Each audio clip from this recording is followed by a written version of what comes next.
जय श्री राम। आज इस वीडियो में हम बहुत ही महत्वपूर्ण टॉपिक पर डिस्कस करने वाले हैं, वो है संचार या जनसंचार। मैं या नहीं बोलूंगा क्योंकि जनसंचार संचार का ही भाग है। तो संचार से संबंधित विभिन्न प्रश्नों पेपरों में जो है वो अनेक प्रश्न पूछे जाते हैं, अनेक प्रकार के प्रश्न पूछे जाते हैं, क्योंकि संचार आजकल जो है वो हमारा जो ये 21वीं जो सदी है, वो 21वीं जो सदी है वो संचार की क्रांति के लिए भी जानी जा रही है। इसलिए इससे रिलेटेड जो है पेपरों में अनेक प्रकार के प्रश्न पूछे जाते हैं। मैं उन प्रश्नों को भी डिस्कस करूंगा, लेकिन सबसे पहले मैं आपको बता देना चाहता हूं कि संचार क्या होता है। आज के टॉपिक पे आते हैं सीधे सीधे, ध्यान से सुने जरा।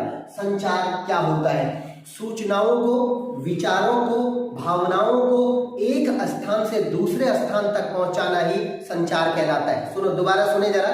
विचारों को, सूचनाओं को या फिर भावनाओं को एक स्थान से दूसरा स्थान पहुंचाना ही संचार कहलाता है। सर, संचार किसके माध्यम के है? कैसे आप किसी चीज को पहुंचा सकते हैं? मैं आपको बता देता हूं कि संचार जो है, आप किसी भी सूचना को आप रेडियो के द्वारा एक स्थान से दूसरा स्थान पहुंचा रहे हैं, आप समाचार पत्रों के द्वारा पहुंचा रहे हैं, आप टीवी के द्वारा पहुंचा रहे हैं, आप सोशल मीडिया, आजकल जो कि सबसे खतरनाक हो गया है, सोशल मीडिया के माध्यम से आप जो है समाचारों को, सूचनाओं को, विचारों को एक स्थान से दूसरा स्थान पहुंचा रहे हैं, उसी को हम संचार कहते हैं। ध्यान से सुना, उसी को हम संचार कहते हैं। सर, जनसंचार क्या होता है? समझिए जरा। जनसंचार क्या होता है? ये संचार का ही पार्ट है, संचार का ही पार्ट है। मैं जनसंचार पर इसलिए इतना इंपॉर्टेंट बात कर रहा हूं क्योंकि पेपरों में जो ज्यादातर प्रश्न पूछे जाते हैं वो जनसंचार से पूछे जाते हैं। ध्यान से सुनना, जनसंचार संचार का ही भाग है। अच्छा, इस अंग्रेजी में क्या है? संचार का मतलब होता है कम्युनिकेशन, और जनसंचार का मतलब होता है मास कम्युनिकेशन। अब देखो, कम्युनिकेट तो आप एक दो लोगों से भी कर सकते हो, आपस में दो लोग बात करें वो भी कम्युनिकेशन है। नेता किसी सभा को संबोधित कर रहा है वो भी कम्युनिकेशन है। लेकिन जनसंचार क्या होता है? जब आप बहुत बड़े जनसमूह को 1 करोड़ लोगों को, 1.5 करोड़ लोगों को, 2 करोड़ लोगों को टेक्नोलॉजी के माध्यम से इनडायरेक्ट रूप से बहुत बड़ी जन समूह को संबोधित कर रहे हैं, या उन तक सूचनाओं को पहुंचा रहे हैं, या फिर उन तक अपने विचारों को पहुंचा रहे हैं, उसी को जनसंचार कहते हैं। आप अंग्रेजी में इसे मास कम्युनिकेशन कहेंगे। अच्छा, अब पेपरों में प्रश्न क्या पूछा जाता है? सर, मास कम्युनिकेशन है, उसके कौन कौन से मीडियम होते हैं, कौन कौन से माध्यम होते हैं? असल में प्रश्न माध्यमों से ही पूछा जाता है। ध्यान से सुने जरा। तो जनसंचार के मुख्यतः 3 माध्यम होते हैं। सबसे पहला जो माध्यम होता है वो होता है प्रिंट मीडिया। ध्यान से सुने जरा। संचार का जो पहला साधन होता है वो है प्रिंट मीडिया। मैंने कहा 3 मुख्य साधन है। नंबर 1 है प्रिंट मीडिया, दूसरा है इलेक्ट्रॉनिक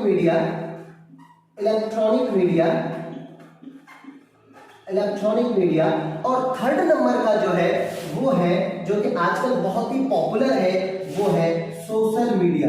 ध्यान से सुने जरा, वो है सोशल मीडिया। देखो, मैं अपने विचारों को, अपने ज्ञान को, अपने पास की सूचनाओं को आप तक कैसे पहुंचा रहा हूं? ये है सोशल मीडिया के माध्यम से। ध्यान से सुने।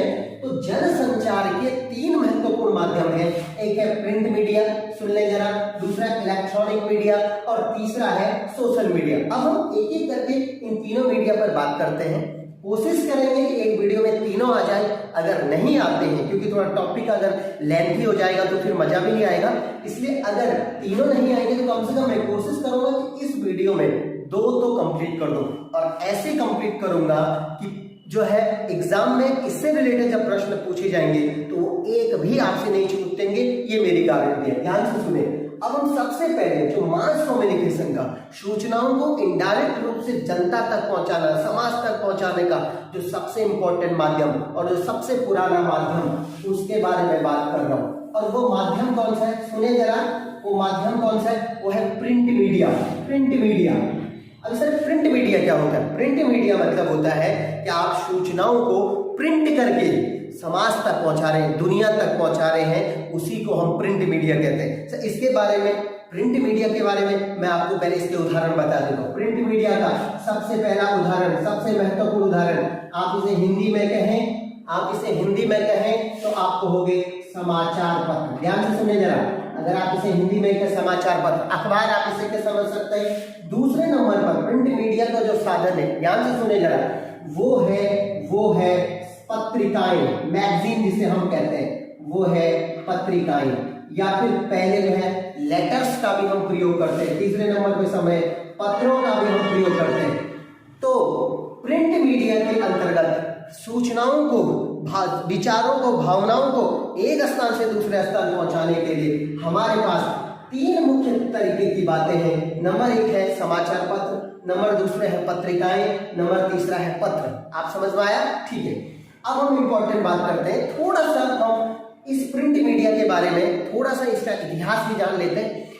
कहते हैं कि प्रिंटिंग की शुरुआत जो सबसे पहले हुई वो चाइना में हुई, लेकिन प्रिंट मीडिया के क्षेत्र में जो सबसे महत्वपूर्ण क्रांति हुई वो थी प्रिंटिंग प्रेस की आविष्कार। तो प्रिंटिंग प्रेस का आविष्कार किया जर्मनी के एक बहुत ही महत्वपूर्ण, ध्यान से सुने जरा, जर्मनी के बहुत ही महत्वपूर्ण जो आविष्कारक थे जिनका नाम था गुटेनबर्ग। ध्यान से सुने जरा, गुटेनबर्ग, इन्होंने प्रिंटिंग प्रेस का आविष्कार किया था, प्रिंटिंग प्रेस का आविष्कार। थोड़ा सा भारत के बारे में बता देता हूं। भारत में प्रिंटिंग प्रेस 1556 में गोवा में जो है पुर्तगालियों के द्वारा लगाई गई, और भारत में पहली बार जो बुक प्रिंट हुई थी वो थी बाइबल। आपको मैंने इसके बारे में थोड़ा बताया। थोड़ा सा और जानकारी मैं आपको बता देता हूं।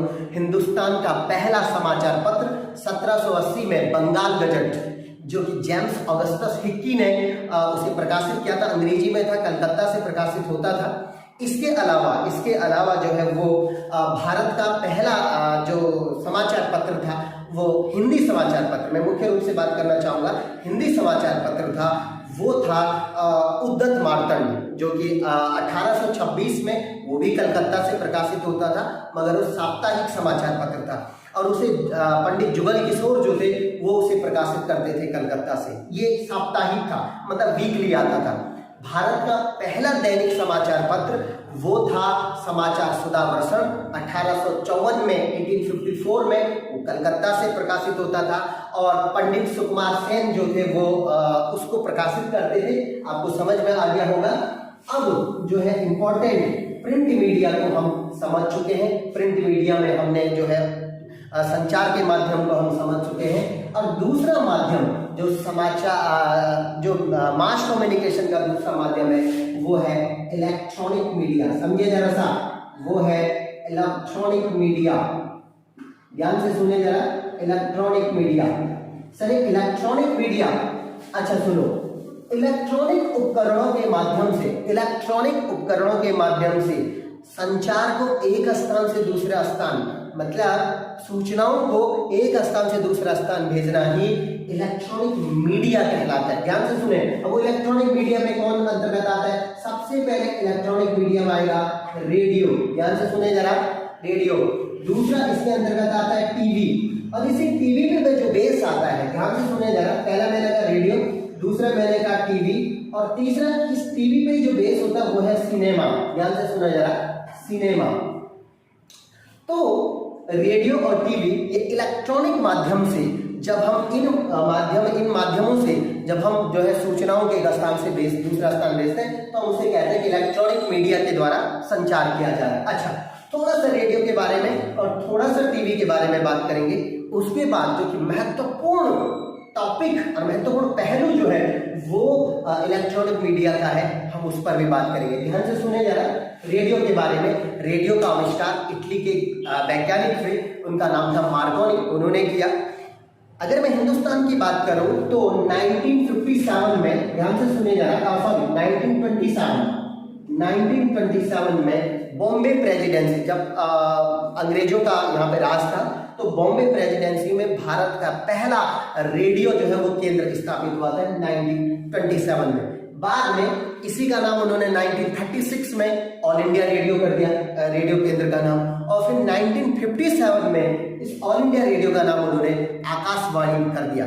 आपको बता दूं, आकाशवाणी जो शब्द दिया था वो दिया था सुमित्रा नंदन पंत ने। ये मैंने थोड़ा आपको रेडियो का आविष्कार के बारे में थोड़ा बताया, उसके इतिहास के बारे में, और भारत को इसके साथ जोड़ा है। दूसरा जो महत्वपूर्ण हमारे पास है टेलीविजन, टीवी। टीवी के बारे में थोड़ा बता देता हूँ। टीवी का आविष्कार जे एल बेयर्ड एक वैज्ञानिक थे, उन्होंने इसका आविष्कार किया। और भारत में टीवी जो शुरुआत हुआ, टीवी का जो शुरुआती आगमन हुआ वो हुआ 1959 में। मगर हिंदुस्तान में जो टीवी घर घर पहुंचा और जो कि लोग बहुत ही ज़्यादा इंटरेस्ट के साथ टीवी देखते थे वो था 1976 में दूरदर्शन की स्थापना। और दूरदर्शन ने टीवी को घरों घरों तक पहुंचाने का काम किया। वो था दूरदर्शन की स्थापना 1976 में। और आपको बता दूं कि मैंने आपको थोड़ा सा रेडियो के बारे में और थोड़ा सा मैंने आपको टीवी के इतिहास के बारे में बताया। अब मैं आपको थोड़ा सा और आगे लेके चलता हूं। रेडियो और टीवी ये जो कि इलेक्ट्रॉनिक मीडिया के साधन हैं, बहुत ही महत्वपूर्ण साधन है, मगर ये दोनों के दोनों एक रेखीय साधन है। समझिए जरा, पेपर में पूछा जाता है एक रेखीय साधन है। सर एक रेखीय क्या होता है? मतलब आप कम्युनिकेट कर सकते हैं एक तरफ से, लेकिन दूसरी तरफ से उसका कोई फीडबैक नहीं आ सकता है। आप रेडियो पे बात कीजिए, लेकिन जिसके साथ आप संचार कर रहे हैं, जिसको आप सूचनाएं पहुंचा रहे हैं, वो आपको उत्तर नहीं दे सकते एट द टाइम पर। उसी को हम कहेंगे एक रेखीय साधन। टीवी भी लगभग एक रेखीय साधन हो गया है, क्योंकि बहुत बड़े जनसमूह तक पहुंच रहा है, लेकिन वो उसका फीडबैक नहीं दे पा रहे, उसका जो है वो आपको बातचीत आपस में दो नहीं कर पा रहे। तो आप इसे बोल सकते हैं रेडियो या टीवी, ये दोनों संचार के एक रेखीय साधन है। समझिए जरा, एक रेखीय साधन है। अच्छा, अब मैं आगे चलता हूं, समझो जरा, अब मैं आगे चलता हूं। थोड़ा सा पेपरों में प्रश्न पूछा जाता है कि टीवी, समाचार पत्रों या फिर रेडियो में आप समाचार पत्र कैसे देते हैं। ध्यान से सुने जरा, टीवी में, रेडियो में या समाचार पत्रों में आप समाचार कैसे देते हैं, आप उनको समाचारों को प्रस्तुत कैसे करते हैं, अखबारों में कैसे प्रस्तुत करते हैं। अभी पिछले दिनों पीसीएस में प्रश्न पूछा गया था, उत्तराखंड पीसीएस में, कि समाचार पत्रों को प्रस्तुत करने की शैली क्या है। उसका आंसर था पिरामिड। ध्यान से सुने, उल्टा पिरामिड शैली। अच्छा, अब प्रश्न ये है कि सही उल्टा पिरामिड शैली क्या होता है। ध्यान से सुने, उल्टा पिरामिड शैली क्या होता है। उल्टा पिरामिड शैली का मैं एक आपके सामने एक चित्र बना देता हूं। ये इस तरीके का चित्र बनेगा उल्टा पिरामिड शैली का। इसमें तीन चीजें होंगी। सबसे पहला होगा इंट्रो, दूसरे नंबर पे आएगा डिस्कशन, उसके बारे में बॉडी, उसे आप बॉडी नाम देते हैं, संचार में उसे बॉडी नाम देते हैं। और थर्ड नंबर पे आता है कंक्लूजन। आप इसे समापन भी बोल सकते हैं, कंक्लूजन। ये सभी उल्टा पिरामिड शैली क्या होती है, ध्यान से सुने जरा। समाचार पत्रों को प्रकाशित करने की ये एक शैली है। अब शैली क्या है सर, ये उल्टा पिरामिड क्या है, समझिए जरा। आप अखबारों को देखते हो तो अखबारों में क्या होता है कि सबसे पहले ऊपर हेडलाइन होती है। अब आपको इंटरेस्ट आता है हेडलाइन से। वो हेडलाइन ऐसी होती है कि जिसमें हमें पता चल जाता है इसके अंदर क्या क्या चीजें हो सकती हैं, तो हम उसको पढ़ते हैं, इंटरेस्ट आता है, हमने क्या हेडलाइन पढ़ दी। अब हेडलाइन पढ़ने के बाद इस हेडलाइन को ही इंट्रो कहा जाता है। हेडलाइन मतलब मुख्य समाचार। अब अखबारों में भी होता है, टेलीविजन में भी ब्रेकिंग न्यूज आती है ऊपर से, वो मुख्य समाचार। या फिर आप अगर रेडियो, अब तो बहुत कम हो गया है, रेडियो में समाचारों को सुनते हो तो लिखा होता है कि एक बार मुख्य समाचार, तो मुख्य समाचार देंगे, उसके बाद उनका डिस्क्रिप्शन देता है। तो इंट्रो में आता है मुख्य समाचार, ध्यान से सुना, इंट्रो में आता है मुख्य समाचार। बॉडी में आता है कि समाचारों का वर्णन, उसके बारे में एक एक चीजें बातें बता देते हैं। और लास्ट में आता है कंक्लूजन। अब एग्जाम्पल के लिए कोई घटना लिखा हुआ है कि देहरादून में चोरी की वारदात हुई, चोरी दी की वारदात, या ऐसा आप थोड़ा सा वो सेंसिटिव बना देते, लिखेंगे चोरी देहरादून में दिन दहाड़ी हुई चोरी की वारदात। अच्छा, उन्होंने ये हो गया इंट्रो। अब उसके बारे में फलाने की घटना है, ऐसा हुआ, ये हुआ, चोर इस तरीके से अलाना हुआ, फलाना हुआ, जो उन्होंने सारी बातें घटना। लास्ट में कंक्लूजन, पुलिस क्या कर रही है, ऐसी घटनाओं को रोकने के लिए पुलिस क्या करे, और अभी तक पुलिस ने क्या कार्रवाई कर दी है, वो हुआ कंक्लूजन। तो चाहे टीवी हो, चाहे रेडियो हो, चाहे अखबार हो, इनमें जो समाचार प्रस्तुत किए जाते हैं वो किए जाते हैं उल्टा पिरामिड शैली में। आपको समझ में आ गया होगा। तो मैंने आपको जनसंचार का पहला माध्यम जो था वो हमने प्रिंट मीडिया पढ़ा, दूसरा माध्यम मैंने कहा इलेक्ट्रॉनिक मीडिया। अब इलेक्ट्रॉनिक मीडिया के बारे में थोड़ा हमने बात की। उसके अलावा मैंने आपको एक रेखीय साधन कैसा वो बताया, या फिर उल्टा पिरामिड शैली क्या होती है ये बताया, क्योंकि पेपरों में इसी तरीके के प्रश्न आते हैं। अब जो कि सबसे महत्वपूर्ण है, ध्यान से सुनिए जरा, अब जो बहुत ही महत्वपूर्ण है टीवी के बारे में, क्योंकि आजकल टीवी जो है सबसे पॉपुलर, अगर आप देखें, और भाई सोशल मीडिया को चलाना सब नहीं जानते, मगर टीवी बैठ करके देखना तो सब जानते हैं, मैक्सिमम लोग जानते हैं। तो टीवी जो है वो एक बहुत ही पॉपुलर माध्यम है जनसंचार का, ये आता है इलेक्ट्रॉनिक मीडिया के तहत, समझे जरा। तो टीवी में खबरों को कैसे प्रस्तुत किया जाता है, इसके कई चरण होते हैं, स्टेजेस होती हैं। अब उनसे रिलेटेड जो है वो प्रश्न पेपरों में पूछे जाते हैं कि टीवी में या फिर समाचार पत्र पर, टीवी मुख्य रूप से टीवी में किसी भी खबर को कैसे प्रस्तुत किया जाता है, तो हम इस बारे में अगले वीडियो में बात करेंगे। अगर आपको ये पूरा आज का जो टॉपिक है वो आपको समझ में आया, कैसा लगा, इस बारे में हमें कमेंट करें। मेरे चैनल को अगर आपने अभी तक सब्सक्राइब नहीं किया तो प्लीज सब्सक्राइब कर दें।